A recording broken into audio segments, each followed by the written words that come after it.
guys? Hope you guys can hear me okay. Um, Hope you guys are having a good weekend. Well, beginning of your weekend. Kind of rating here where I am right now. But I want to talk about a couple of things. I will be doing like a late night drawing stream later on tonight. I'm doing some more drawing. But I do want to talk about a couple of things that came out over the past couple of days that I think it's really important. Um, if you saw if you saw the title of the stream, yes, Netflix and MAPPA are teaming up together to push anime to a more global audience. And in my personal opinion, I think it's a huge red flag. This move. There's a couple things I want to go dive through with you guys to um, basically just give you guys an eye on what's happening in the community right now, in the anime and manga community, and just give you my personal opinion on why I believe this deal that Netflix is doing is bad. Um, Also, want to talk about some DC stuff too, because there's some stupid shit happening in DC right now that I also want to talk about. So, yes, like this right here, we'll get to this in a bit. But first, I do want to talk about the MAPPA situation. So let's take a look at that real quick. This strengthening partnership reflects our long held vision of MAPPA as a self reliant studio on both creative and business fronts. Japanese animation studios Sup, should Silver? lead with global perspective from planning and development to international reach and related business ventures. Yeah, I would We're appreciate it committed if to you do. working Really closely with appreciate it. Netflix to build a long Thanks for term stopping by, win Silver. win collaboration.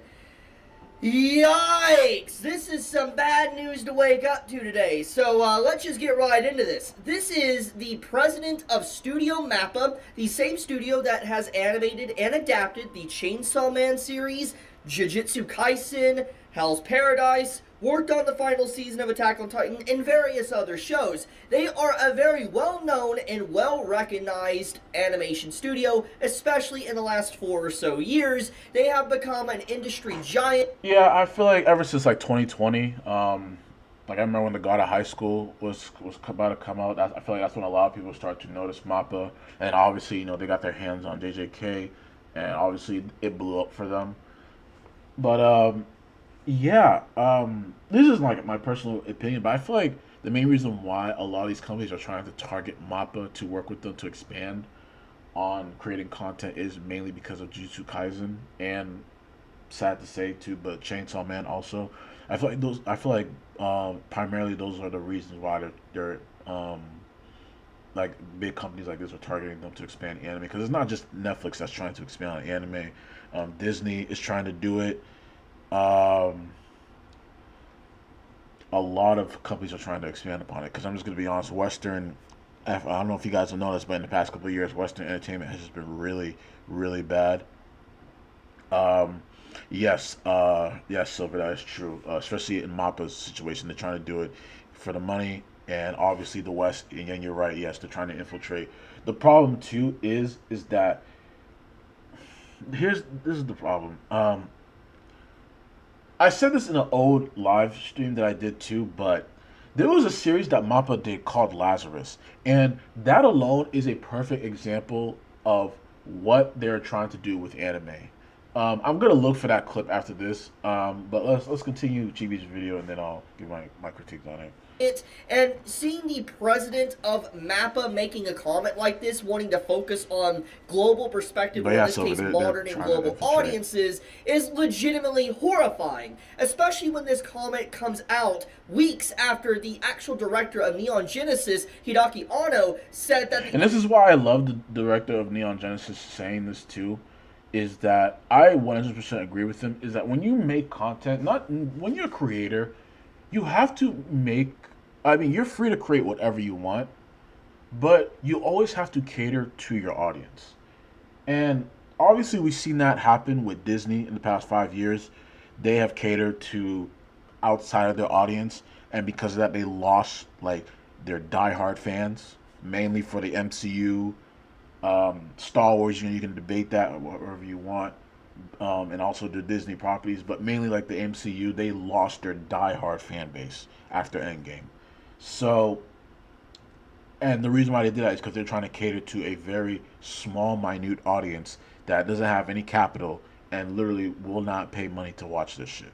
They'll literally just be there to like do retweets, write articles, to show that they checked all their boxes. But in actuality, they do not care about this content. And it's the same with anime. Like ever since COVID, a lot of these people who are not into anime have gone to anime, and we've seen a lot of people get upset with the quote unquote over sexualization of females in anime. That it's too much etchy perverted stuff, and it's just like these people don't realize that this has been a part of anime since like for the past 20 years. And like the other day, there was like a big tweet online about people getting upset with Lucy from Fairy Tale, and it's like I don't think you guys are actual fans of this content. And again, the problem is that you have people coming into this space and they feel like this content needs to cater to their needs, and that's not what it's supposed to be doing. Like again, if you're not again, anime is weird. Like I'm just gonna be honest, it's weird. It's weird and it's unique, and that's what makes it interesting. What makes anime content interesting is that they are catering it to a Japanese audience, and that's what anime always has to be. It's the same thing with Western properties back in the day. They catered to the West. They didn't cater to the worldwide, and that's just the truth. Like people need to get upset. I don't know why people see that and think of it as like it's an attack. Like no, it's not an attack. It's just a valid point. Yeah, exactly. It's easy to point the tourists out. Like it's really easy, especially when it comes to certain series. Like they'll call you, "Oh, you're a PDF for liking this character." Like they'll call you all this dumb shit, and it's just like these people can't differentiate fiction to reality, and it's crazy to me. Audience should be the one to adapt. AK, don't focus on the global audience. Focus on the people within. Exactly. Focus on like the audience needs to adapt, and that's why anime is was back when it was niche. That's why anime was for what it was, like the big three, Dragon Ball, because it catered to the Japanese audience, and people outside the audience they adapted. They fell in love with the content. Japan. And then, literally a few weeks after, Hideaki Anno, the director of ABA, said this, we had the Kadokawa CEO emphasize Japan first approach, and even the Yeah, and the Kadokawa CEO, he was fucking based for saying that, man. I'm so happy he said this too. Kadokawa is a massive corporation. It is massive. They have a lot of properties. SAO director himself, Tomohiko, said the exact same thing, that, focusing on a global appeal may lead to failure, adding that Japanese perception of what is liked overseas likely differs from what is actually popular overseas. And I feel like the reason why they're saying this too, because I feel like they're hip to what's happening here in the West. Like they're seeing the downfall of our entertainment. Like these people are hip, and that's why they're saying that they need to cater to their core audience because they know if they do this weird shit that the West is doing, you're gonna lose money. Like all you're gonna get from catering to outside your audience to this shit, you're literally just gonna get like check boxes. Like, oh, they checked this box. Oh, it's stunning. Like all this dumb shit, and it's just like, one, you're not making money. And that's basically it. Like you're not making money, and two, you lost your core audience. When you lose your core audience, you lose money, and they are never coming back. Like look at Disney. Like Disney has lost their core audience, especially when it comes to the MCU. They lost the die-hard Marvel fans. Like they'll come out here and there, for like Spider-Man No Way Home, Deadpool, Wolverine, but besides that, they're not watching any of the stuff that came out from phases 4 through 5. Like they're not watching that shit, bro. No one's watching it. Ever since Black Widow, literally a lot of MCU fans have just left and never came back. Exactly. Like these Japanese people have real backbones. Like they're true to their culture, and that's the thing. And it's crazy to me that people really expect to these creators to cater to them, and it's ridiculous. Like it's insane. And I actually want to talk about the Gachi Akusa stuff too, because I want to talk about that too after this. This is just really bad news overall. The fact that the president of MAPPA even said something like this is, I'm going to be honest, in one hand, it's to be Agreed. Yeah, expected when you those who look at fold everything, the are writing they on the will lose wall, money. but on the Look at other hand, it's Disney. really bad seeing someone that is leading the charge for anime overseas making a statement like this. This is not good, and honestly, this is only going to lead to the same exact situation that has plagued the comic industry, plagued gaming, and also plagued Hollywood for a very long time. Everything he just said was objectively correct. Western gaming, comics, Hollywood, they're not in a good space. Comics. I would argue say comics haven't been in a good space even in the 2010s. People will argue that, but I feel like right now they're in a worse place right now. That's why manga is like so popular right now. Because it's just insane to me that you have people who literally do not give a fuck about these characters or this world. They're just coming in to write their own headcanon about shit just to get their name out there. Like they don't give a shit about this content. Like you literally have I remember seeing like reading DC books and it's not even about talking about the world of DC or the plot. It's just talking about like the character about their race or their sexuality. It's just like what the fuck is this? Like why what was so compelling that you had to make Tim Drake's Robin gay? Like what was so compelling about that? Like I've seen countless articles on that stuff, but the sales were bad. Nobody was buying this shit. And they did that did that acting like his relationship with Stephanie Brown was nothing. Like how the hell would you why would you even do that? So stupid to me. This is going to be a downward spiral of a lot of properties that MAPPA is going to associate with. And I hate to be a doomer, but honestly, it's the truth. Because we have seen time and time again when companies try to focus on a global appeal or global audience, typically when they cater to this group, it's a group that really doesn't exist. And eventually what caused the actual media to be popular to begin with it no longer has that element to it. And I've said this over and over again. The reason why anime is popular or manga is popular is because it is fundamentally different than everything else out on the market. When someone looks at an anime, There is so many things in Japanese culture in terms of their content that is literally fundamentally different from how we do things here in the West. That is just honestly true, especially now. Because I feel like back in the day, I would say like the '90s, early 2000s, content, especially when it comes to animated properties, they felt unique. Like there were shows that stand the test of time. Like for example, like Batman the animated series, like the DC run with Justice League and all that stuff. X Men, the X Men '97, the Spider Man animated series, the Spectacular Spider Man. Teen Titans, like even shows on Cartoon Network, like the original cartoons, Dexter's Laboratory, Ed and Eddie, like those shows back then, before all this political shit, those shows had they had a soul. They knew what they wanted to be.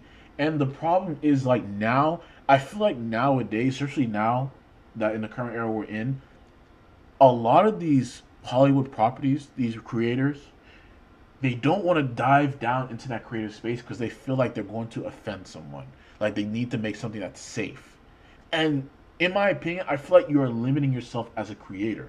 Because if you think that you don't, if you feel like that you can't create this because you think you're gonna offend a certain group of people that don't even watch your shit, then there's something fundamentally wrong with you. And I feel like you are listening to the wrong people. If people are telling you not to do something because they fear that you're going to offend a certain demographic, then I'm just gonna be honest. I don't think you should be working around those type of people.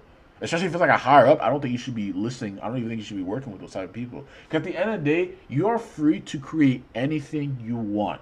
As long as it's legal, as long as it's legal, you're able to create anything you want.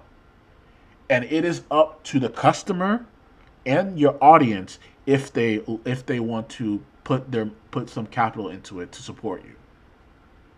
Again, this is why I support indie creators, because indie creators, they see what's happening in the Hollywood sphere and they're putting their money where it's worth and literally going out of their way creating new worlds, new properties so they can build an audience and basically just love what they're doing. Like again, like that's why I like creators like Eric July, Jay the Concept, who just started. He's still working on his graphic novel.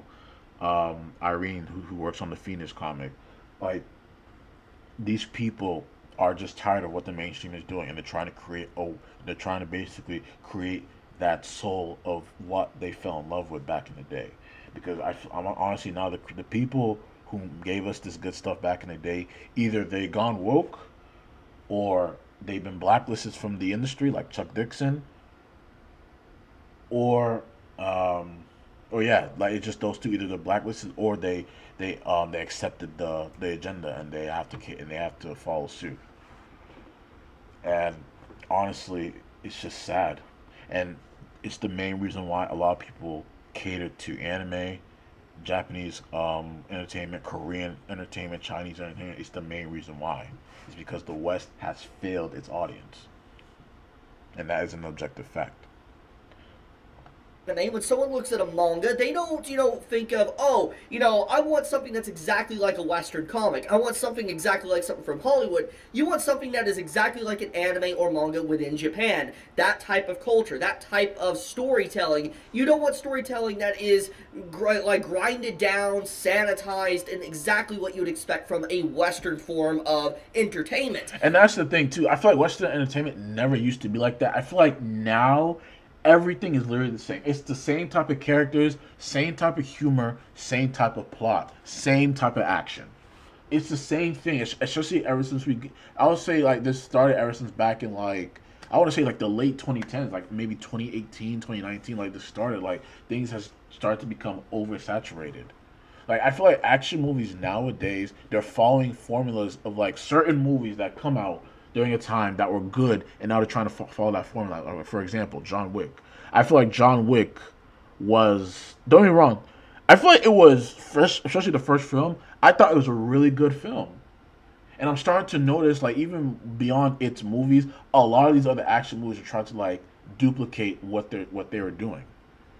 And again, like you see these movies and these creators not trying to go outside the box and actually like be creative. They're just being safe and just following other formulas. And not to mention their action, and not to mention they also like do like nostalgia bait. Like they always have to reboot something, do a sequel to something that came out like 20 something years ago, and it's just like, dude, you guys really can't come up with any new ideas.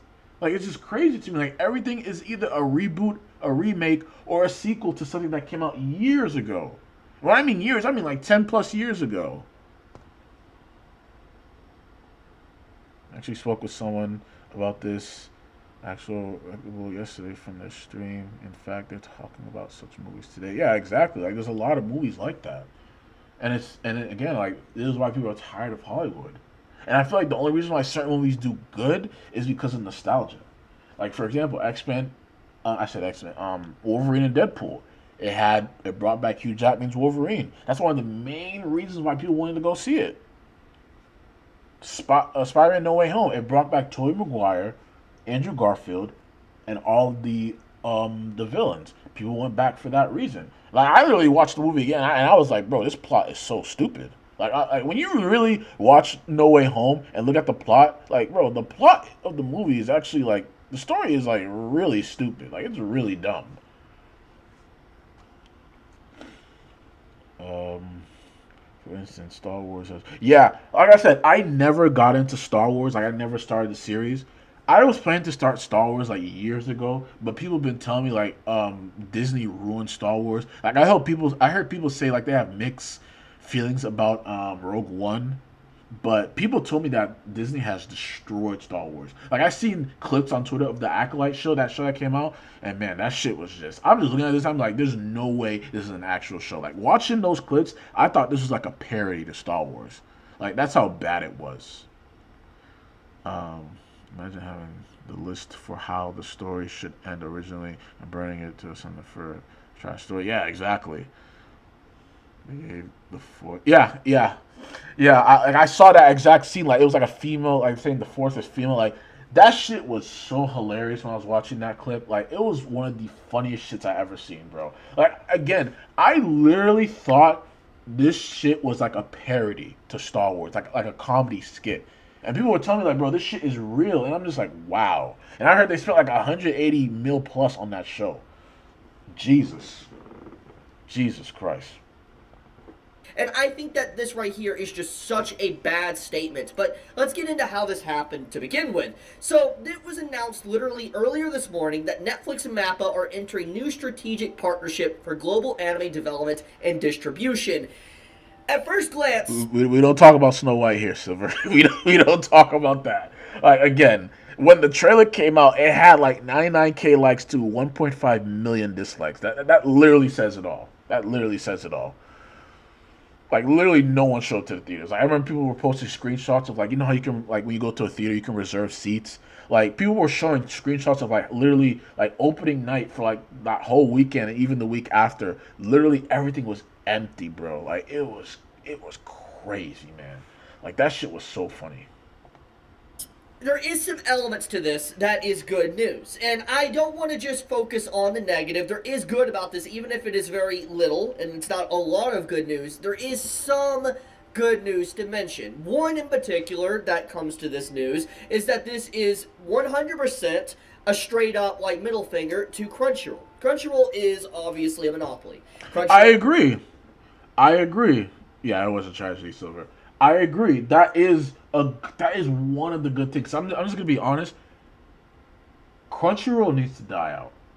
I feel like they need like a rebranding or like a new owner needs to come in and just buy it. Well, I don't. Well, it's gonna be hard because it's owned by Sony. I feel like they just need to a restructure of management and staff because Crunchyroll now, from what it was before, is just it's just really bad. Like you have the series censoring content. You have it like literally they'll have translations of other series for a different series on there. And it's just like honestly like I'm just really tired of Crunchyroll. And not to mention that I feel like the people working at Crunchyroll are just not genuine anime fans. Um the dubbing for majority of the series is just really bad. Um like the dubbing is just really really bad for some of these series, man. Especially for slice of life series, man. Like I feel like they're like putting certain voice. They're not auditioning. I feel like they're just giving the roles out. They're not like actually auditioning. Like I had this complaint for a while now. Spy X Family. I remember when I watched it in dub. Like the voice actress for Anya. Like I'm not throwing shade to her, but I'm just being honest. It was not the right pick, man. Like it was not the right pick. Like, it literally sounds like she's forcing herself to sound like a kid, and it just was not the right pick, man. Like there are so many other voice actors that can actually have like kid voices, but that one was just not a good pick, man. Like honestly, the only decent dub that Crunchyroll has had in a while was probably Free Run. I think the Free Run dub was really good. Like I remember rewatching it in dub, and I was just like, huh, like this is a really good dub. Um, yep. Set sails in pirate. Yep. Plus they stole mail. Yeah, I read it. Yeah, I heard. Yeah, I remember that they stole mail. Yeah, that's what I'm saying. Like Crunchyroll, like and plus Crunchyroll is really political too. Like they will cast people aside based on like their beliefs too. Like you can tell from the people that work there too. And don't get me started with the fucking localizers too. Like the localizers are just fucking like they're the main reasons why anime is so bad now. Like I don't know if it was Crunchyroll that did that localization for that series that came out where they censored Merry Christmas. I don't know if it was Crunchyroll that did that, but I was just so confused on why they did that. Like it's Merry Christmas, but they changed it, but they censored it to Happy Holidays. Literally in the Japanese, you can hear them saying Merry Christmas, and it was just crazy to me. So apparently, saying Merry Christmas now is offensive.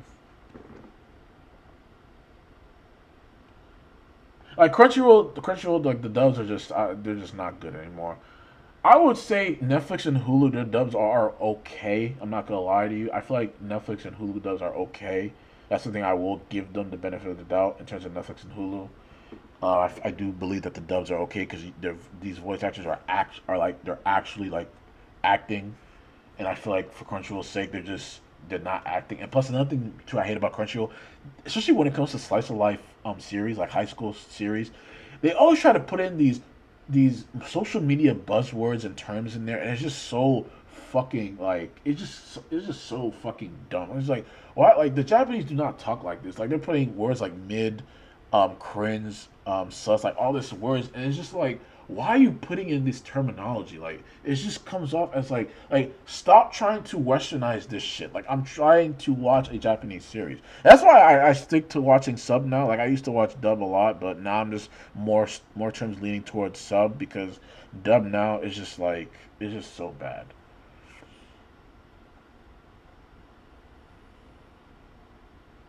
Yeah, I agree, Silver.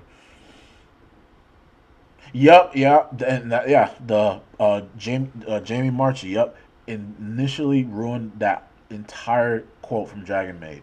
Like I remember watching that too. Like I remember I was drawing and I was just playing in the background and I heard that line and I just put my head up. I'm just like, what? Like it was just so weird. Like and mind you, these are the people that are ruining anime for the West in terms of the localization and the dubbing. You got weirdos like this. Has had a monopoly on a lot of anime for a very long time. They are not good for the anime industry, if you want my personal opinion, and I feel like a lot of people are starting to really see that. They have definitely done a lot of damage to just how anime is perceived or how it is done within the West. But the point of the matter is that Netflix working with MAPPA, one of the biggest industries, like or animation studios in the industry, is definitely a big slap to the face for Crunchyroll because that means that Mappa, when they like work on some big series out of the next big hits, they're going to just straight up give it to Netflix, and Crunchyroll is probably not going to get any of these simulcasting rights or anything like that, which means it's a huge profit loss for Crunchyroll. Which I'm not too sure about that. I feel like Crunchyroll is still gonna keep like their primary series from Mappa. Like obviously, the only series I could probably might see them losing is maybe like a Vinland Saga and a Hell's Paradise. But Chainsaw Man and JJK, um, fucking I can't think of the others. I think yeah no yeah JJK and Chainsaw Man, Crunchyroll is definitely for sure not gonna give that up. Like they are 100% for sure not gonna give up those series. Rip right for the animators in the studio for Dragon Man during. Yeah, exactly, exactly. I agree with you, Silver. R.I.P. I'm still sad about that situation from Kyoto Animation, man. Such a beloved studio. which means at the end of the day, that's kind of a win, honestly. That means that they finally have competition, which means that they might have to innovate, they might have to try to change, and be better as a company to be able to stop Netflix's growth within the anime industry. But that's where the good news kind of ceases, because anyone that is affiliated with Netflix, you even if you live under a rock, I think you are aware of this, but Netflix has a huge issue with a variety of things. Not when it just comes to anime, but just how they deal with properties to begin with. Yeah, and the one thing I hate about one thing I hate how Netflix handles the anime too, is especially like when the Seven Deadly Sins was a thing. Um, they would hold off until the series like finished airing in Japan and then put it on their platform. And a lot of people got really upset about that. They actually done that recently with the I forgot the name. It was a romance series by Cloverworks. It was a really good watch. I think it was called the Flagrant Flower, I believe. Yeah, the Flagrant Flower. Really good series, by the way. I highly suggest you guys watch it. Um, Seven Deadly Flames. Frames. Um, they held off the series while it was airing during the summer, and I think after when it ended, they I think they released the episode like one episode at a time on the platform, if I'm not mistaken, and a lot of people got upset about it, and the reason why is that too like, the reason why it's bad too is because you lose like fan community chatter about series when you hold off on releasing it on your platform. Like again, there's nothing wrong with releasing one episode at a time. Like you don't have to release the entire season. I mean, it's cool if you want to release the entire season, but I think people would rather you just release one episode at a time, especially if it's like something that's streaming in Japan every week. I think people will be okay with you just releasing an episode at a time, you know. And plus, for in a business standpoint, it keeps people subscribed. Like some people will just subscribe for like a certain amount of time. Oh, they dropped the whole season, they'll watch the whole season, then they'll unsubscribe. So, in a business standpoint, it makes sense to just release an episode at a time. That way, you'll have people on the platform longer than their the month subscription. For one, Netflix has lost licensing for shows. And this is something that happens not just with Netflix, but a lot of different companies in different forms of media. But Netflix has lost shows here and there, licensing to like streaming rights or whatever, and these shows go, out like, you can no longer. And another thing too, like I said before, like Netflix, if you go on like the kids section in Netflix, Netflix has a lot of weird gay propaganda in these kid shows, which is really, really weird. So obviously there's still a lot of woke weird shit happening at Netflix. And I feel like the reason why this shit's still happening too, because Netflix is still making money. Like, one thing people have to understand, Netflix is arguably one of the top streamers to make a lot of money. Like, just last year alone, just streaming alone, they made over $40 billion. And let me put that into perspective for you. WB, I think they made the same amount of money, but you gotta remember too, Netflix is just streaming. WB is streaming plus their movies plus their amusement parks, and I think they own some channels too. All of those alone helped them make $40 billion. Netflix just made $40 billion just by streaming. So I just want you to put that into perspective. But yeah, I'm really worried for. I'm not so much worried. I'm primarily just worried about one series in particular, Vinland Saga, because I don't want them to keep asking for a new series and then they just hold off to like they hold off on their other properties. This is why I said this before. I was really upset when they gave MAPPA, Attack on Titan, and Vinland Saga, especially Vinland Saga. But I mean, and I still don't understand why either. Because Wood Studio, I feel like they're doing fairly good now. I mean, they're doing Spy X Family with Cloverworks. They did a couple of movies in the past couple of years. They're doing the One Piece remake. So I don't know. It's kind of upsetting to me that they gave up those series, especially those two series that made them what they are. But yeah, that's just my personal opinion about it. But yeah, this Netflix deal, it's really alarming to me. I actually want to play this video by Monte Sensei. He says something that's really, I think we really should put in perspective too. I hate to keep saying this, but certain Japanese studios will just have to learn the hard way. Netflix and MAPPA. And he's right. He's absolutely right. Absolutely right. They're going to have to learn the hard way. And what I say that, and the way I say that is, look at what happened with Western gaming in the past 5 years. A lot of these companies have learned the hard way. And I'm just going to be honest, MAPPA and other Japanese companies, if they follow suit with this global/modern audience type of agenda, they're going to have to learn the hard way.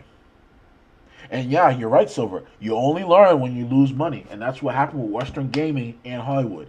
They lost money by catering to a crowd that does not exist. It's that fucking simple. And even if the crowd does exist, you're catering to a very niche audience compared to a huge audience that made you what you were. And most importantly, they have capital. They have money to spend. These niche people, they don't have money to spend. I'm just gonna be honest, they don't have money. They just want you to do what you want so that one, you are justifying their lifestyle, and two, they can tweet and write articles about it. Exactly, yeah, they will switch up when it affects them, yeah.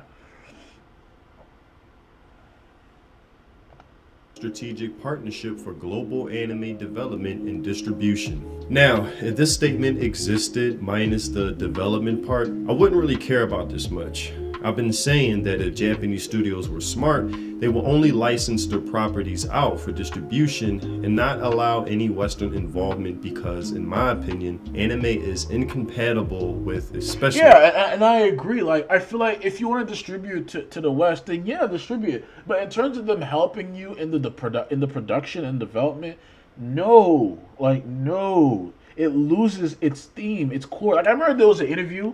It was an interview with a game developer. I think it was the Dragon Quest game.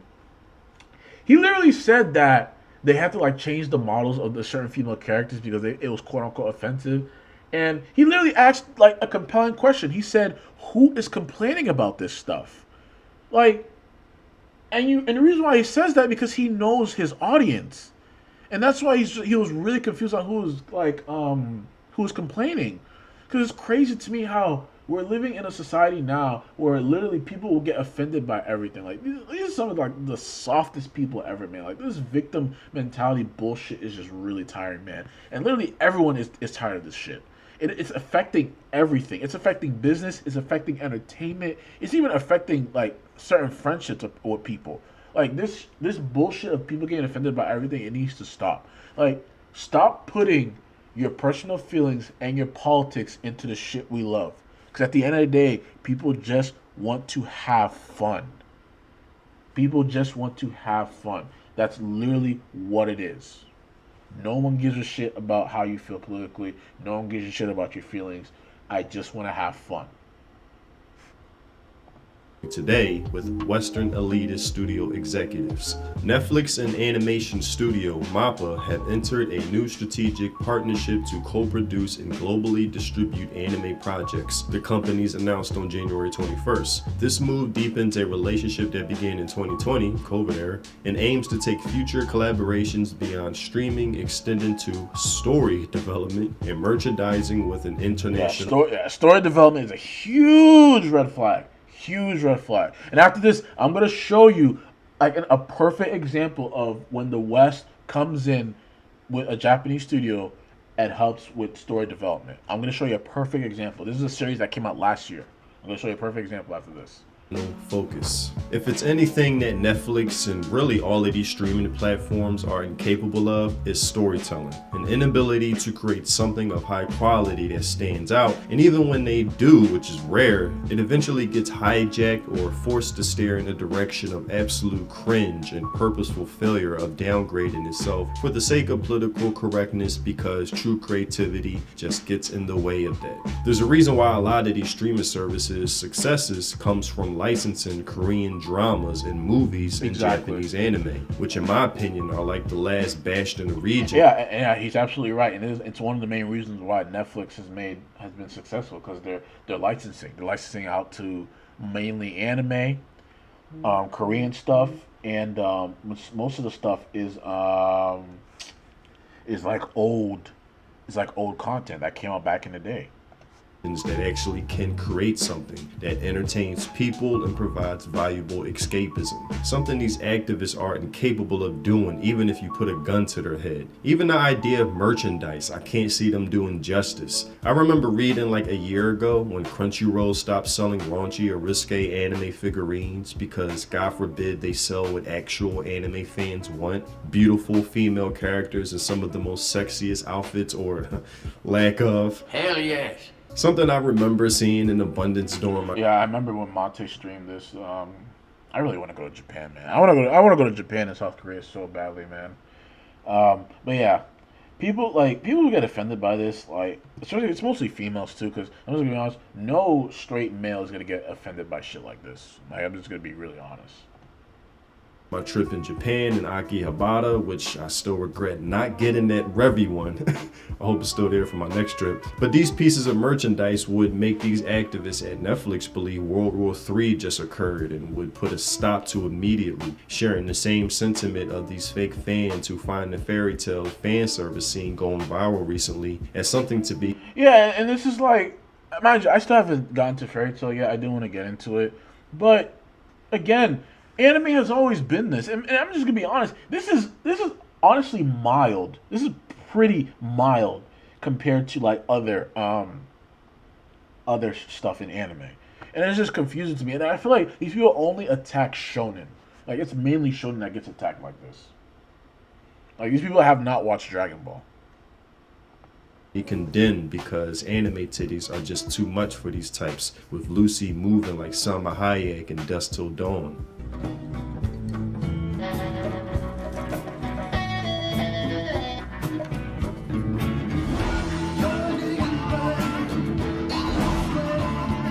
Under this expanded partnership, the companies plan to co-produce multiple anime titles already in progress. These will be distributed exclusively in over 190 countries and territories via Netflix. This strengthened partnership reflects our long-held vision of MAPPA as a self-reliant studio on both creative and business fronts. Japanese animation studios should lead with global perspective. Really? From planning and development to international reach and related business ventures, we're Fuck. That is not good. committed to working closely with Netflix to build a long-term win-win collaboration. Now, Netflix is the one with the win-win situation. They have everything to gain from this and nothing to lose. And while MAPPA, yes, will have a short-term gain, this type of deal, which along with other Japanese studios doing the same, long-term will contribute to the deterioration and decline of the overall anime industry. The more these Japanese studios allow themselves to be compromised by Western execs who smile in their faces but scheme behind their backs, Trojan horse their way into the good graces of Japanese studios and creators, waiting for their opportunity to corrupt anime as true fans know it. Things like the global perspective, are you fucking kidding me? Why haven't they gotten the memo yet? I sound like a broken record at this point, but the global audience narrative is a sure way to make sure your entertainment sucks. Something that's for everyone is for no one if it's not. Exactly. Like if you try to make something for everyone, you're gonna make your product is not gonna be successful, because at the end of the day, it's not gonna have a theme. There's not going to be like no soul to it. Like people are not going to people are going to look at this and be like, what is this like about? And again, this is what happened with one of Watanabe's recent series that came out last year. No theme, no story. It's just literally like good looking animation, but the series is just about nothing. Not broke, don't fix it. Message! The reason anime has become so popular is because it's distinct with the Japanese sauce, and the second they consider the global perspective bullshit with trying to westernize it, it will lose the essence of what many love. Not overnight, sure, millions will be made, but it's a slow, steep decline that once it really does start kicking away, will feel like you destroyed and ruined yourself overnight. Yeah, that's right. Yeah, I guarantee you. Yeah, there actually is a farming anime. It's called Farming. It's called Farming in a Different World. I think that's the name of it. I watched it. But yeah, vegans will complain about shit like that. I wouldn't be surprised. People will complain about anything nowadays. That's how sensitive entertainment is nowadays. But has continuously taken on bold creative challenges. This is not bold. If anything, this is the most safe thing they can do. And we want to support that spirit. By combining MAPPA's distinctive production and Netflix global I can't wait for reach, season we 2 hope of that. to expand anime's possibilities. It was already being spread naturally and organically on its own without this. We're excited to deliver new stories, fresh expressions, and impactful experiences to audiences worldwide. It's over. We are screwed.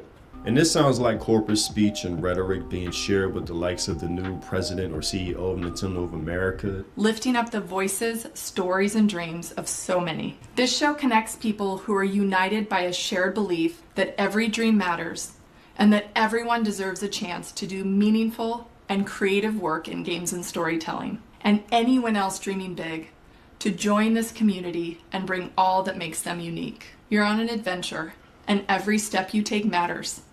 There are some gnarly bosses, sure. Literally. I need to rewatch My Hero. Saga.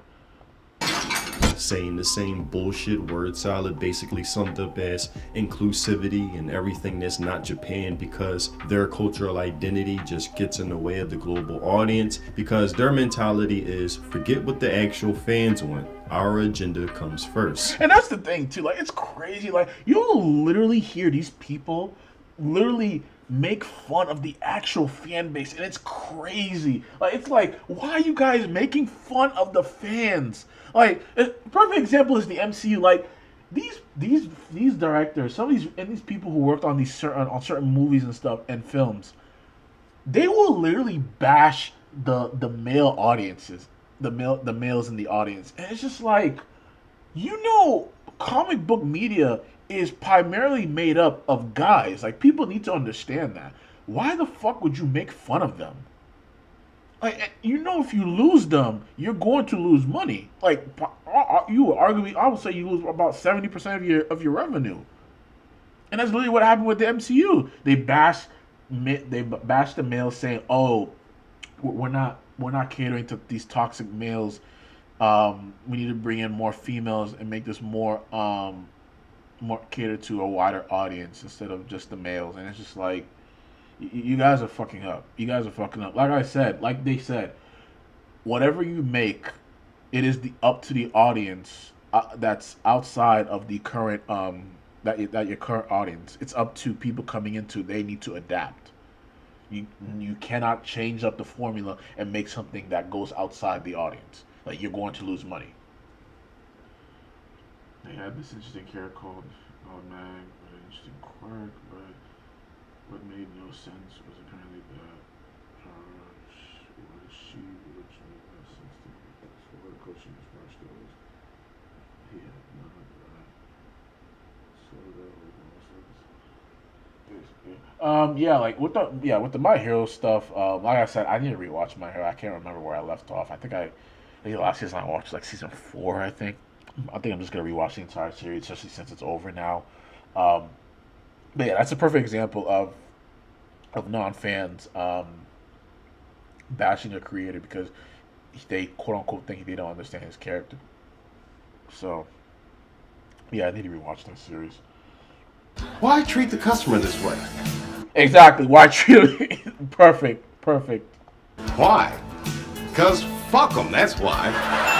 And That's literally what the West has done to their core fan bases for these properties. That's literally what they've done to Star Wars, Marvel, DC to a degree, and Western gaming. That's literally what they have done. They literally said fuck them. Netflix agenda, making Lara Croft damn near resemble a man, stripping away any Bro, I feminine... remember I seen like the trailer for this. I didn't watch the series. I'm just like, what the fuck is this? This is the problem with this is the problem with Western gaming and with animated series. Like, they're making these female look less and less female and more masculine and manly. And it's just like, this is not appealing. Like, if you tell an average female that she looks like this, they will get offended. Because they're going to look at this like, bro, this is ugly. Like, this shit is so dumb, man. Like, I hate how they're trying to, like, they're really trying to make females look less and less like female. Femininity and And I guarantee they're going to do the same thing. They want to do the same thing with anime. Like, they want to. she's famously known for. I copied the Lara Croft Netflix Tomb Raider and I put in OpenArt.ai and I basically asked them to generate the prompt for me. I kid you not. This image is a digital illustration of an anime style depicting a muscular young man. You fucked up, Netflix. If the AI can't even depict whether your characters, look what it created for me. That's a dude. Exactly. Like, it's not like, it's just so confusing to me how these companies are literally going out of their way just to do shit like this. Like, again, like, it's a female. It's fiction. Who fucking cares? What is so offensive of her looking female? Who are you offending? It's fiction. Like, it's so confusing to me. And then these people say it's not a big deal, and then I ask them, if it's not a big deal, why can't she just remain feminine and look female? Why do you have to go out of your way to make her look like a man?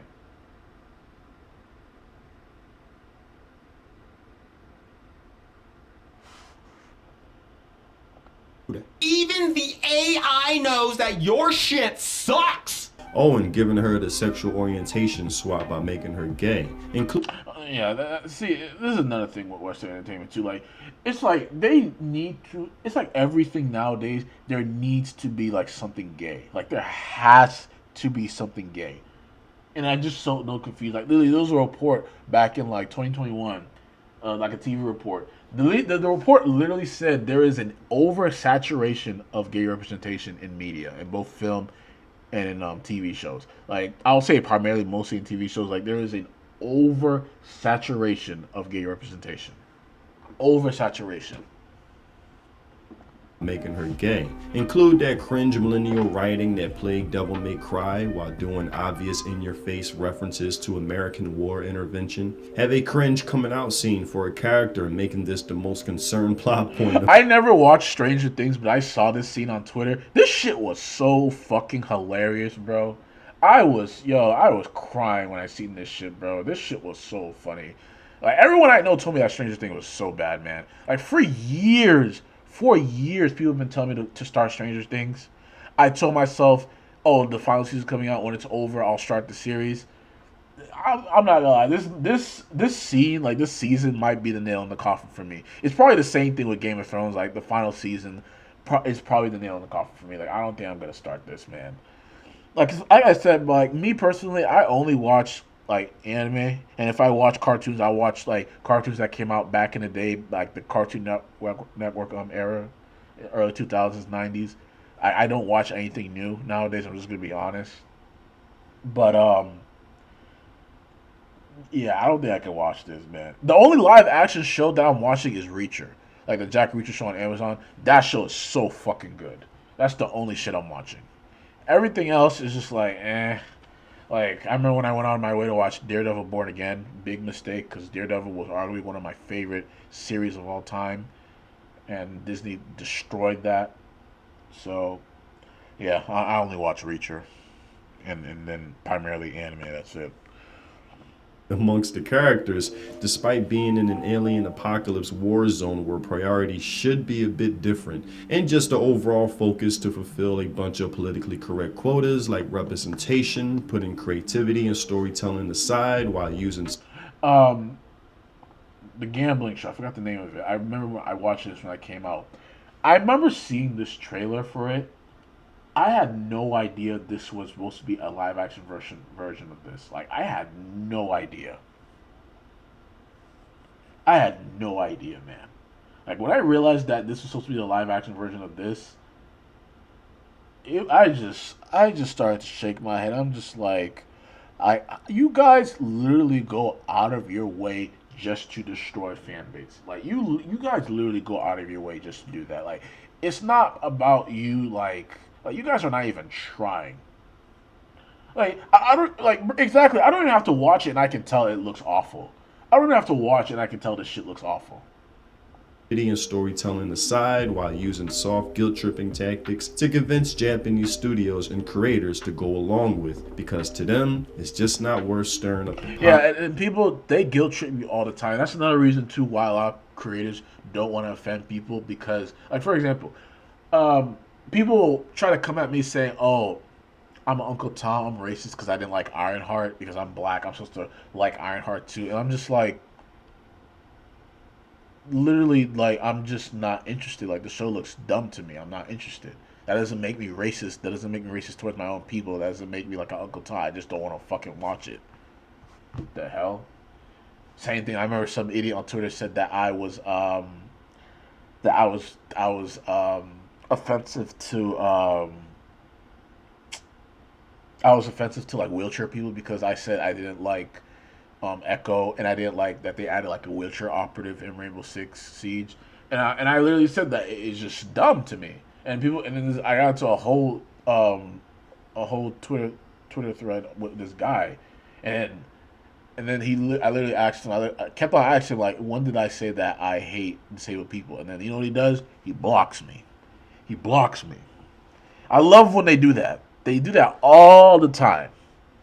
It happens to me all the time whenever I discuss Made in Abyss on Twitter, because people always say that I'm a PDF file on Twitter for talking about Made in Abyss. And then I ask them, like, how am I a PDF file? They just block me immediately. They block me immediately. Like, I'll have like a genuine conversation with someone about Made in Abyss, and then some random will just come out of nowhere and say, so you're a PDF file. Gotcha. And then I ask them, how am I PDF? They'll block me. No explanations, just love throwing words, just love throwing these things out there just so they can label you, just so they can dehumanize you, because you like something that they don't like. It's literally it. Exactly, Silver. or causing conflict, because that Hollywood bubble is like a dark hole that eventually sucks you in, or like a radioactive plant or factory. You spend enough time around it and eventually you will catch that same politically correct bug as everyone else. And thankfully, I'm not the only one that feels this way. Lots of doublespeak. Appealing to a wider audience means enshittification, collaborating with Western creators. And that's literally what it is. It's not for a global audience. It's just collaborating with the West, mainly here in the US. And that is a huge problem. Like, again, look at what Netflix has been doing the past couple of years. Look at their animated shows. Look at how they do live action series. Like, I'm not talking about... I'm not into One Piece. I've never gone to One Piece yet. I heard people say the One Piece live action is good. Especially, I think the main reason why it's good is because Oda is working with them. The Death Note live action was bad. Damn, what the fuck is the name of the gambling show? Damn, really can't think of it right now. That shit was bad, and I heard they're doing a live action My Hero. They're still trying to do the live action Naruto. I guarantee you, the live action My Hero, like that fandom, that fan base that have been trying to ship characters, I guarantee you they're gonna cater to them. Like, I guarantee you they're gonna cater to those people. But yeah, it's mainly working with the West, and it's just a huge red flag, because you're gonna have people who do not fucking like certain aspects of anime and trying to change shit, and it's just really bad. It's really, really bad. Is sacrilege. The Japanese government already opposes this. I hope they block it. Newest anime from MAPPA. Yeah, I agree. I feel like fan-made stuff is way better than these live-action shit. Like, I seen like a fan-made video for Soul Loving. I'm not gonna lie, it wasn't that bad.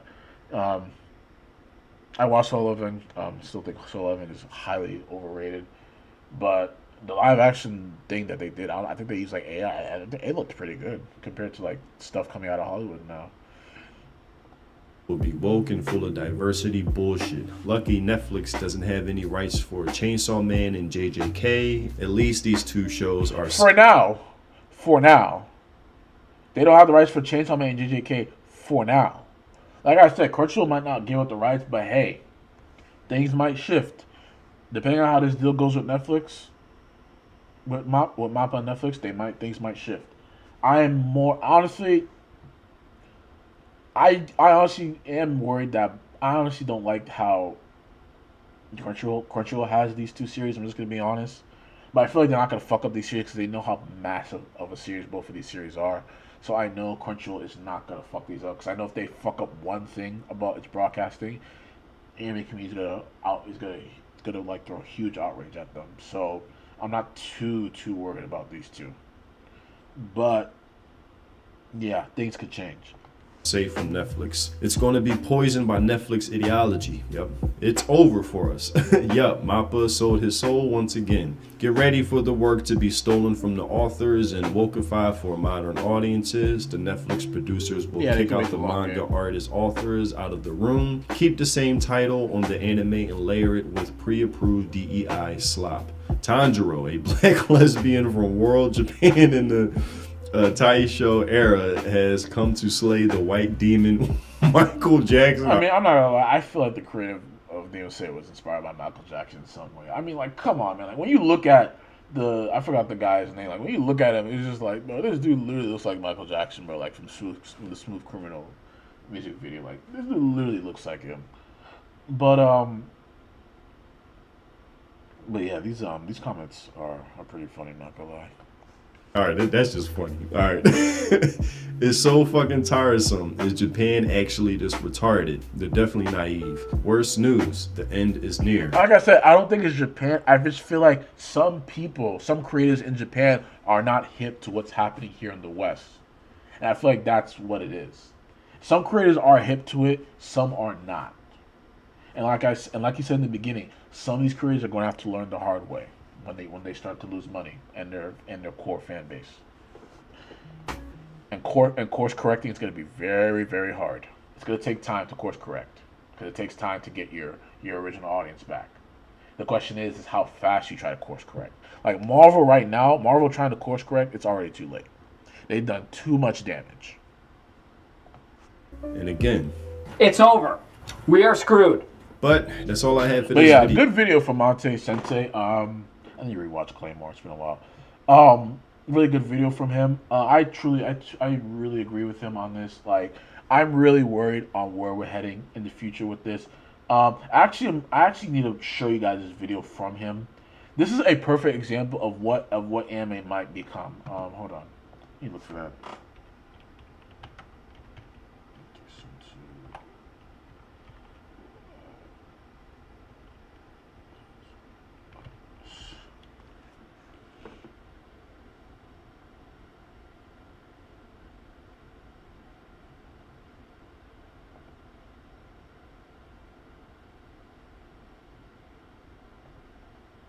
What? Hold on, I need to look for this video. You guys need to see this because this is a perfect example of what this deal could turn series that we love into. Damn, I really forgot the name of that video.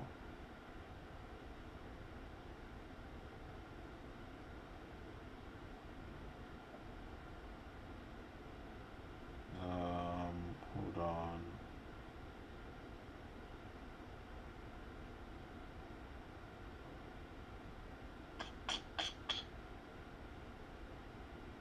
All right, right here. Yeah, why I draw. Yes, this is so. Mappa made an anime last year called Lazarus. Literally, nobody remembers this fucking series. Nobody fucking remembers this series, guys. Like, I got into so many arguments with people on Twitter about this fucking series. People literally trying to say this series is up there with Cowboy Bebop and Samurai Champloo. So the creator of Cowboy Bebop, Shinichiro Watanabe, he created this series, Lazarus. And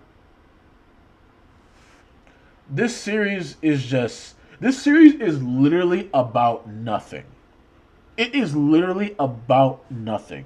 Like, I need to play you guys this clip, man. Like, I dropped this series after, like, this scene I'm about to show you, and then I came back, like, months later to finish it because, when I start something, I have to finish it. And I just came to realize, like, bro, this series is about nothing. Like, I need to show you this scene. This scene explains it all. And mind you, MAPPA did this. MAPPA did this anime. So this is a perfect example of what's to come if this Netflix deal goes through. This is a perfect example. Let me play you guys this scene. Let me play you guys this scene. So this is from episode 4 from Lazarus. Let me play it for you guys. Oh, nope, this wasn't made for me. Listen, I'm a transgender woman with a record who's also gone through bankruptcy. Back when I was an academic researcher, a guy said to me, there will never be a Black Einstein, and that it was impossible for people like us to win a Nobel Prize, no matter how hard we tried. I mean, this sounded like... Bro, what the fuck was the point of that? They're literally there, from what I recall, they're there. Exactly, nobody asked. Nobody asked. Nobody gave a fuck. So they're literally there looking for a doctor. And they literally just go off a tangent talking about that. And it's just like... Literally, I'm just watching this scene, and I'm just like, dropped. I'm just like, I can't. Like, this series is just about nothing. And to be honest, I didn't even really care about the series like during the first episode, because I hate when series like they literally like have to explain like everything, like what's going on like in the beginning. I rather you gradually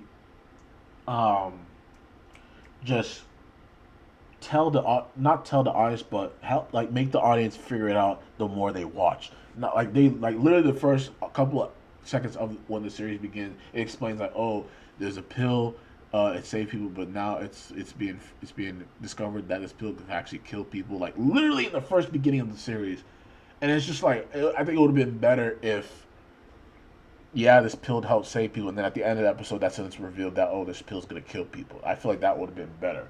But no, you just spool out everything in the beginning. And then this episode literally killed my interest whatsoever. It killed my interest. And what gets me upset too about this episode, this location where they're at, where they're looking for the doctor, He was here this whole time. They come back at the end of the season and figure out that he was there the whole time. There's a clip in this episode of a scene. You literally see the doctor sitting on the floor, and you're like, "Is that the guy?" And they come back at the end of the season, and they're like, "Oh shit, it's him." And it's just like, what the fuck? What was the point of this shit? Like, you can tell this series was about nothing.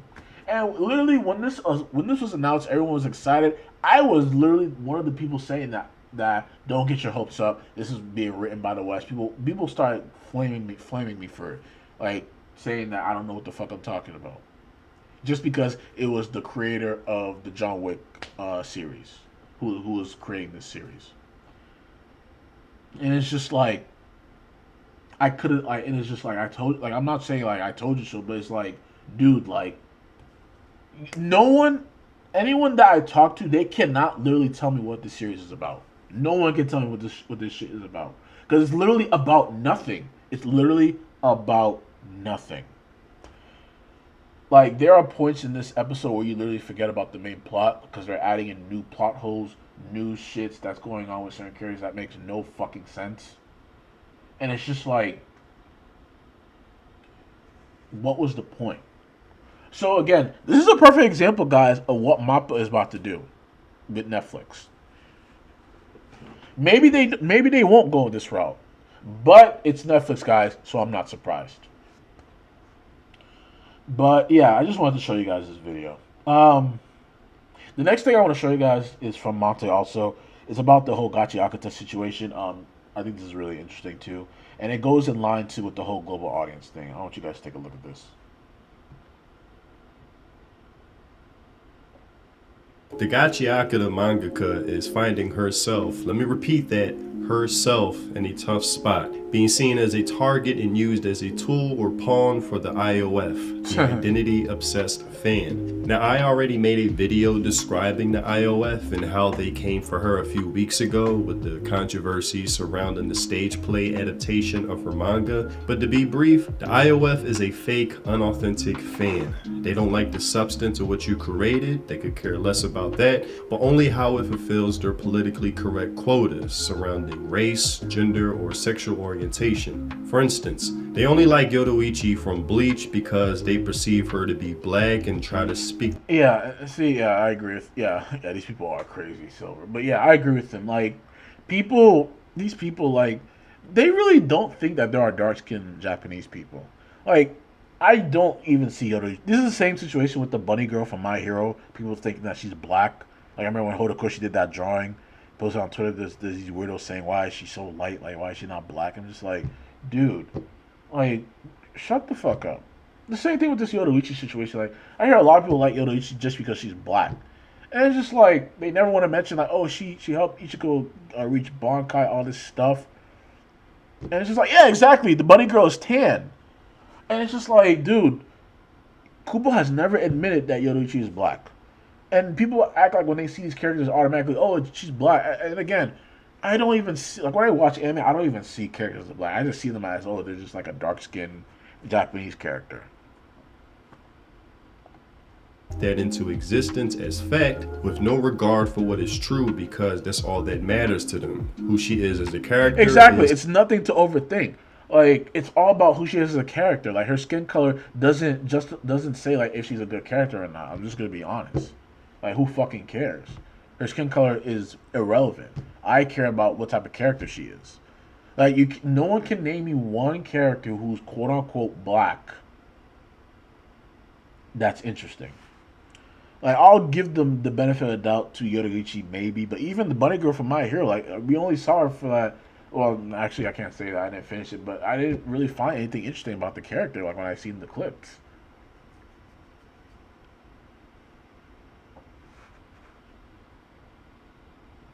Yeah, I agree. Is irrelevant. Same goes for Rama trying to claim he's transgender, or Orochimaru somehow. This Orochimaru thing has been floating around for years now, or since I was watching Naruto, and it's just like, it's so stupid. Like, stop trying to put Western ideals into anime, bro. Like, get that shit out of here, bro. Nobody wants that shit.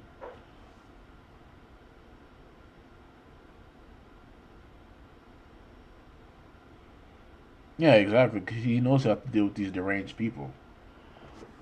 representing queer ideology, so on and so on. And my advice to you as a creator is to never try to cater to these types, because it will drive you crazy when you find out they can never be satisfied. Message. Now, Yeah, with exactly. Like Orochimaru is just a villain. He's not transgender. That's like saying Clayface from Batman's Rogue Gallery is transgender, because Clayface is a shapeshifter, or the Martian Manhunter.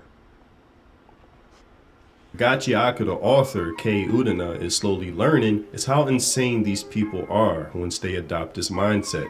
Their latest claims are that the character Tomzi is somehow transgender and that Udana herself is non-binary. And this prompted her to respond saying, they're saying things like Tomzi is transgender. I don't think that's the case at all. And also in her Instagram story, she clarifies the non-binary identity forced upon her with this text saying, Internet says Udana is non-binary, then me, meaning her, saying, really? Which actually gives insight to her type of sense of humor is dry, which I do like, and goes. I mean, at first Bonjud was he looked. Yeah, I agree with you. Yeah. Because Bonjud he was a pretty vile villain. I'm not gonna lie. Along with the goth emo look. And this is causing chaos amongst the iOS, the identity obsessed fans. Something they are known for so is they made a fake account of the author saying that she's non-binary, and the author literally replied saying like really? Like, I didn't know that. I didn't know that about myself. And it's just like why are you labeling the author?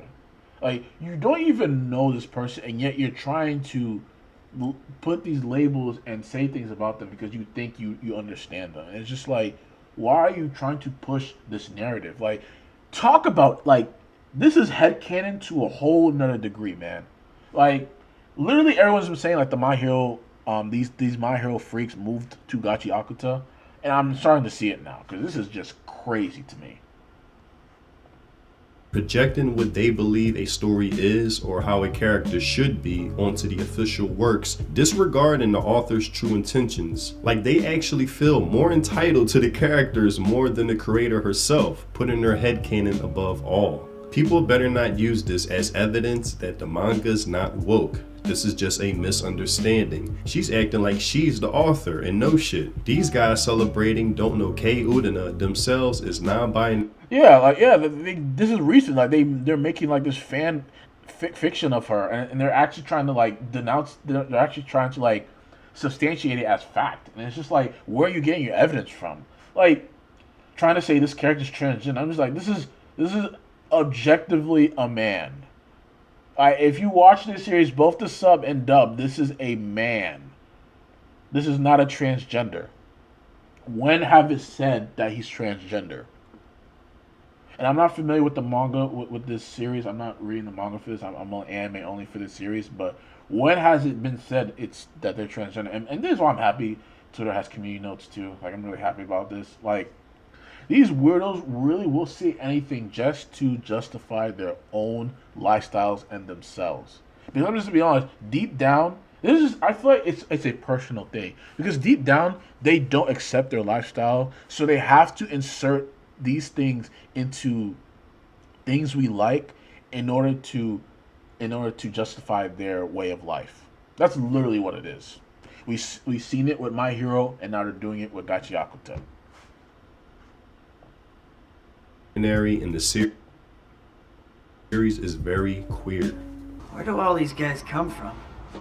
Now, trying to project your headcanon on a fictional character is one thing, but projecting headcanon on an actual person is another level of mental illness that's just South Park levels of comedy and just unbelievable, which is why I agree with this take. Headcanon in a real person is crazy. Which even in my iOS video, trying to headcanon like a real person, bro, is you are mentally retarded. You are mentally retarded if you're trying to do that. Like, that is crazy to me. Like, you are crazy. Like, they're really trying to say this author is this, bro. Like, it's crazy.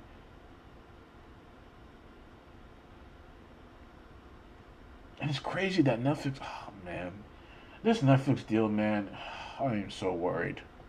tuition, I said, I bet you this is just rumor because this is how activists operate. They're like vultures, quick to place a claim on something with no regards for the truth just to fulfill their activist agenda. And people, the IOF, had this reaction like, how dare she try to defend herself or clarify things? I don't care that Udina isn't non-binary. I care that they're doing all this after creating a space for transphobia instead of just keeping shit to themselves, meaning herself. A bit of self-awareness wouldn't hurt. Not only do these people feel more entitled to the characters and story of a creator, but they feel entitled to the damn creator herself, who she is as a person, and when she's allowed to speak, with these responses pointing out the insanity in all of this. Calling people transphobic because the character they made isn't trans? Bruh, she's allowed to clarify her identity. She just said that Tomsy wasn't trans and that she isn't non-binary. All they did is clarify that they're not non-binary. Holy fuck, y'all are so fucking annoying. You people made the drama yourself by making shit headcanon in the work and the author. The only people who is to blame are you and your hive mind cohorts, gaslighting cry victim as always. And this idea of creating a safe space is the reason why I say the IOF is incapable of being a genuine, authentic fan of entertainment. The way they engage with a creative piece of work is very immature and childlike, and they treat it like it's a therapy session to have themselves be affirmed and validated every step of the way.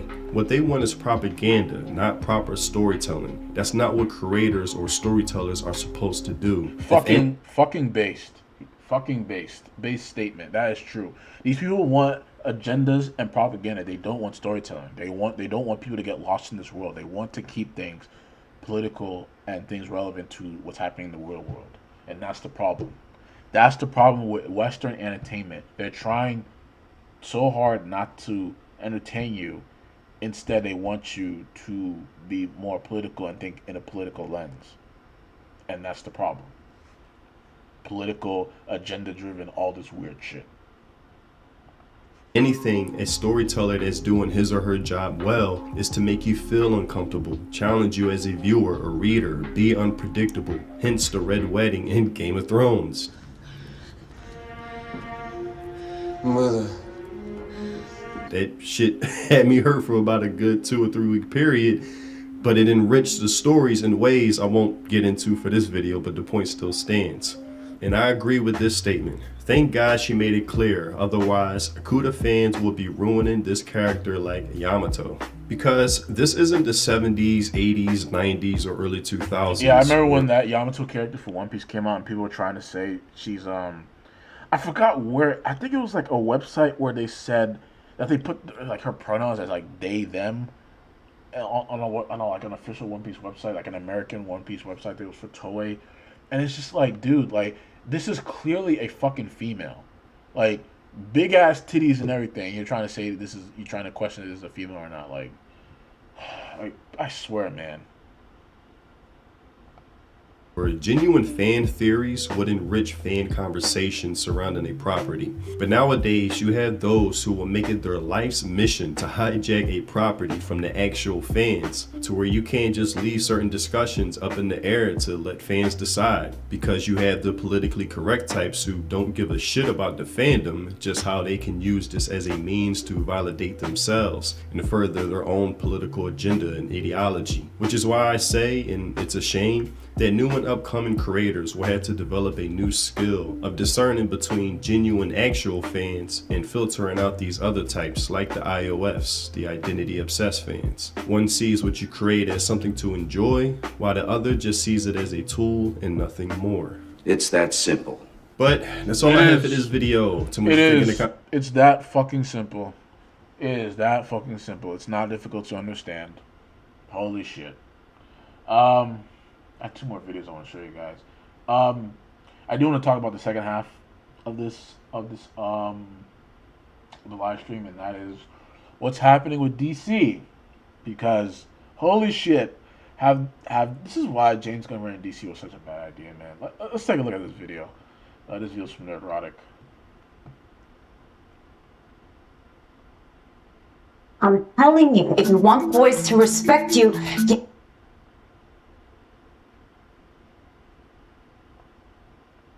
I'm telling you, if you want boys to respect you, you have to show them that you're serious.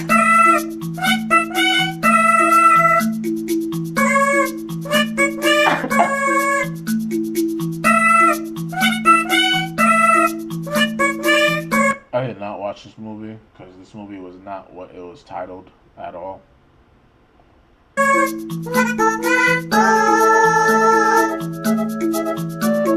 Isn't this fun? It's just like a sleepover.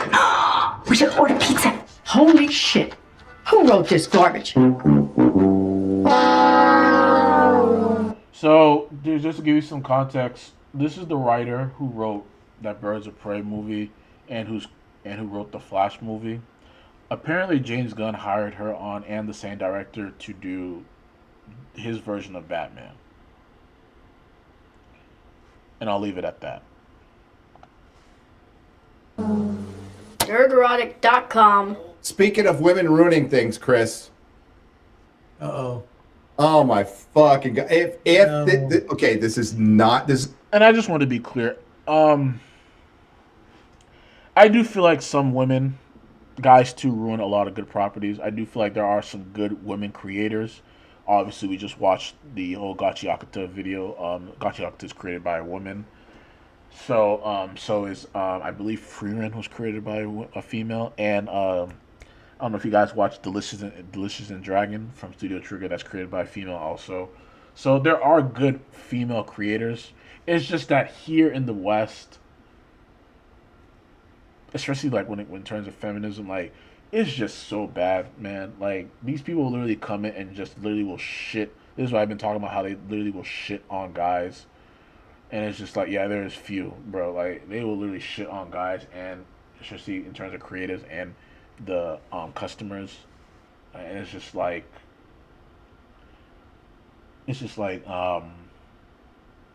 you literally destroy years of love for a property, like especially when it comes to DC. And now this person is going to write Batman. Let that sink in. I want you to, if you haven't watched The Flash or that Birds of Prey movie, I want you to watch both of those, and then wrap your head around this person writing Batman. This is a rumor, okay?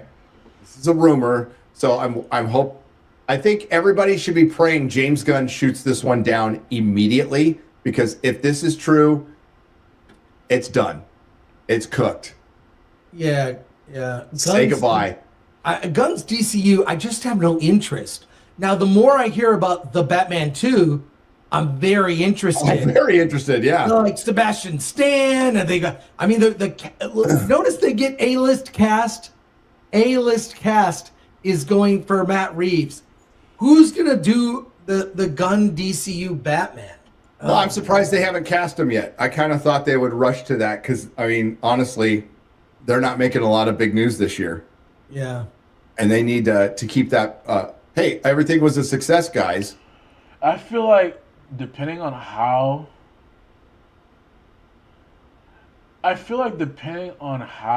the Supergirl movie does, a lot of things are going to get shifted.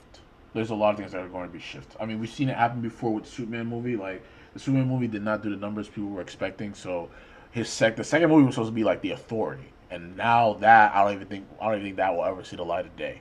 So depending on the Supergirl movie, things will shift in terms of obviously they have to do Batman, but I feel like in terms of who's working on it, I feel like they're going to have to change the script around, change a lot of things around, because James Gunn's Superman laid the groundwork of what DC is moving forward to. It's colorful, bright, and hopeful, and dog shit.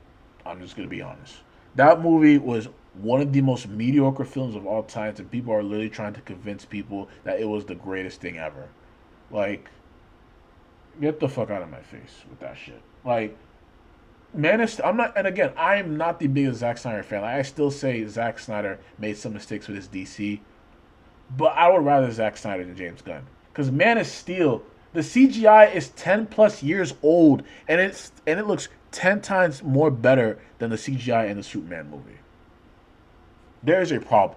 There is a problem when a movie that's 10 plus years old looks better than the current product that you're making.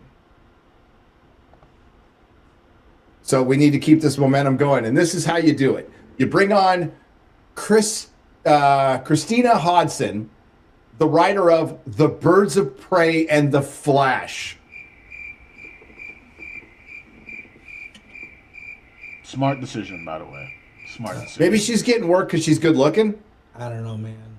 Maybe. I don't know. Maybe. She doesn't look bad, actually. As a Batman fan, Chris, how do you feel about this? I'm underwhelmed. I mean, I saw Birds of Prey. It was one of the last movies I saw in the theater before the pandemic. Birds of Prey destroyed Cassandra Cain, man. They destroyed Cassandra Cain / Orphan. They destroyed that character, man. Remember seeing it at like one of those dine-ins? It was bad, man. It was bad. But and then we all know The Flash. Good intentions. I like Michael Keaton coming back. That's the part of the movie I like. But that was a disaster. Yeah, I'm not excited about this at all. I mean, maybe Gunn's going to rewrite it, but that doesn't give me confidence either. Did you see he posted the entire script for Superman on like social media? I don't know why. I know. He sent it in for to the Academy to be considered for an Academy Award. It's not gonna. I don't think Batman was going to be good if James Gunn by himself wrote the script. It was, yeah. I think James Gunn would be terrible writing Batman. Like legitimately the wrong guy. He was the wrong guy to write Superman. He's the wrong guy to write Batman. This is what earlier too. He said that he doesn't want Batman to be like every depiction. Like he literally said Batman is boring. Like anyone, like if you are ahead of DC and you think Batman is boring, you should not be working at DC.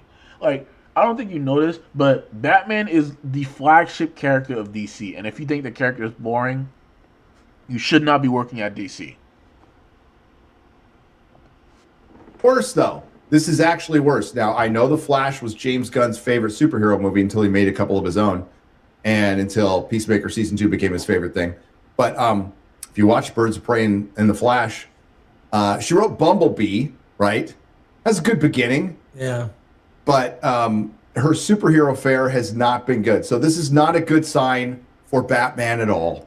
And yeah, James Gunn, I think the DCU is cooked. I think it's cooked anyway. I think so too. I think there's a lack of enthusiasm. Do you hear people talking about it? I mean, the DCU has been DOA since the beginning. Like again, they started out with an animated series, Creature Commandos, a series that nobody fucking watched. They put it for free on YouTube. Nobody fucking watched it. They did Superman. Superman did not break even. They did Peacemaker Season 2, which literally made no fucking sense. Because why the fuck are you so focused on this fucking character that nobody gives a shit about? Your next movie is Supergirl, which again, it is my personal opinion, I don't think Supergirl needs a movie, especially if you're trying to relaunch DC. You need to focus on your core characters, meaning you need to focus on Superman, Batman, Wonder Woman, The Flash, Green Lantern. Those are the characters you have to fucking focus on. And it's just like, it's just so bad. I don't know who they're gonna cast as Batman. I'm not sure who Gavin Blake is. But does anyone care what happens next in this DCU? I mean, it's a lack of interest more than anything. We saw what his vision was, and it's just Guardians. It's Temu Guardians. That's literally what it is. It's Guardians. Everything is Guardians. Everything is Guardians with James Gunn. Everything is Guardians. And there's no fan enthusiasm. If anything, James Gunn's DC has divided the DC fan base. Yep. Well, that's what Supergirl is, definitely Temu Guardians. So, what was her name again? Hang on. Everyone is going to watch Supergirl only for Lobo. What? Lauren LaFranc. Lauren LaFranc. By the way, the Supergirl movie is not going to be that good because it's releasing around the same time as Spider-Man. everyone's going to watch Spider-Man. I'm telling you that right now. Everyone is going to watch Spider-Man over Supergirl. The writer of the Penguin. They should have her write the fucking Batman. Oh, that would be great. You need a woman to she's do it. The already thing in is, the world. this is also like we want a woman to write Batman. So it's just going off of this bullshit that we've been doing. And it's like, find the best person to write Batman. Now, I am going to point out that it wasn't Tom King. Yeah. It wasn't Tom King, but he's practically a woman too. So, yeah, I don't think it's... no, it's a terrible choice. And we heard that she was in the writer's room when James Gunn set up the DCU, so Tom King was in there. Christina Hodson was in there. But you know who else was in there? And I haven't heard much about him, Chris, who could write a great Batman movie? Who? Drew Goddard. Oh, my God, Why are you having Drew Goddard write the fucking Batman movie? The guy who conceived and brought out the Netflix Daredevil show. The guy who worked under Joss Whedon. Wait. They have Drew Goddard there, and he's not writing Batman? Bro, he is the face. He is what made Daredevil Netflix an amazing series. You have someone like that, and he's not writing Batman? What the fuck? You have one of the writers of Netflix Daredevil. Back when Daredevil was on Netflix, and you're not going to have him write Batman? The Daredevil show on Netflix was arguably the closest thing we had to a live-action Batman series. And you're not going to... Yo. Yo. I swear, Hollywood has some of the dumbest people working there, man. And worked on fucking Angel Season 5. Cabin in the Woods. Didn't he do The Martian and The Martian? Yes, he's doing Project Hail Mary. Yeah. Yep, let them That fail. would be a much better person to write the Batman. Guess he didn't want to do it. I'm not sure. Yeah, it's just very uninspiring. But the Batman, too, the more I hear, like, why not just merge the universes? Who cares? Have Robert Pattinson be in the Justice League, sign him for 3 more movies. Whatever. Why did... I don't want... I mean, I said this before. I'm not the biggest fan of Matt Reeves as Batman. I mean, cause the reason why I say that too is because we already seen a Batman like that, a realistic, grounded Batman with Chris Nolan's Dark Knight trilogy, and I'm still upset that DC allowed him to do that again. Like, we already had a grounded, realistic Batman in his own world. Now let's get Batman in a connected universe. And let's now see his more metahuman rogues gallery. Like again, people. I want to see Clayface. I want to see Mr. Freeze. I want to see Man Bat. You know, these are people I want to see. I'm tired of seeing the same old villains. I want to see Batmite, and I guarantee, I'll bet money right now. Mark my words, I said this. Batmite will be either in Gunn's Batman or referenced in Gunn's Batman. He has 100%. talked about it in numerous, multiple interviews. Batmite is coming. Someone should directly ask him about Batmite. It might be me. Because Gunn should be you. follows me. Gunn still follows me on X, although I'm almost certain I'm muted. You have to be. I have to. I would not be surprised if they do the whole Batmite shit. Because like I said, James Gunn did say Batman is boring for him. So like I said, we're going to get the whole goofy type of Batman. Plus he did say in the Brave and the Bold it's going to introduce the Bat family. So obviously it's going to have that whole Guardians humor, all that shit. So, and again, he's starting off with Damian, Robin. Again, I don't know if they're going to talk about the other Robins, because again, Damian Wayne is the 4th Robin. There are 3 Robins above him. Again, I don't see why you can't just start off with Dick Grayson's Robin if you want to have Robin in there and have him grow into Nightwing. But and plus, if they're starting off with Damian, that means you're having an old Batman. You're doing the same thing that Zack Snyder did. And that's something I criticize him about. Like, Batman was too old. You're having an old Batman again. Like, Dick Grayson is grown up in Nightwing. Jason Todd is already Red Hood. Tim Drake's is already Red Robin. So that means that you're gonna have an old Batman, probably like what in his like mid 40s, raising Damian.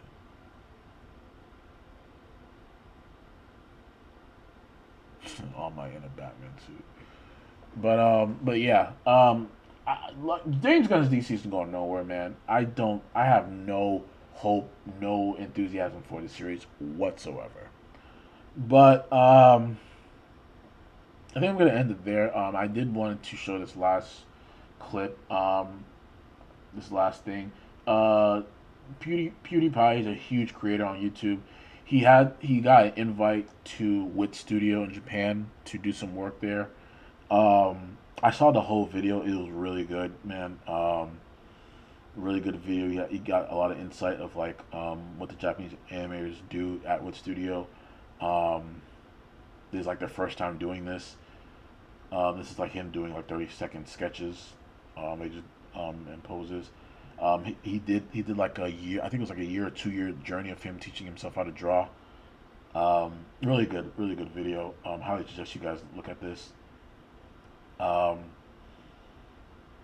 There's a scene where one of the animators, he was like learning how to animate. He did like a jumping scene. But yeah, it was really cool. I wish I had the opportunity to do this. If I were to go to any studio in Japan, I would want to go to Wit Studio, and I also want to go to Kyoto Animation. Kyoto Animation is amazing, man. Those are the two studios I would want to go to if I ever go to Japan. But it was really cool for him to go here. If I stream again, I might play this full stream. But yeah. Thank you guys for watching. Really appreciate it. I will be doing a drawing stream later in a couple hours for my late night stream. Hope you guys have a safe weekend. Follow me on my socials. Leave a like, subscribe, and I really appreciate you guys. This is the Way Blur, and I'm signing out.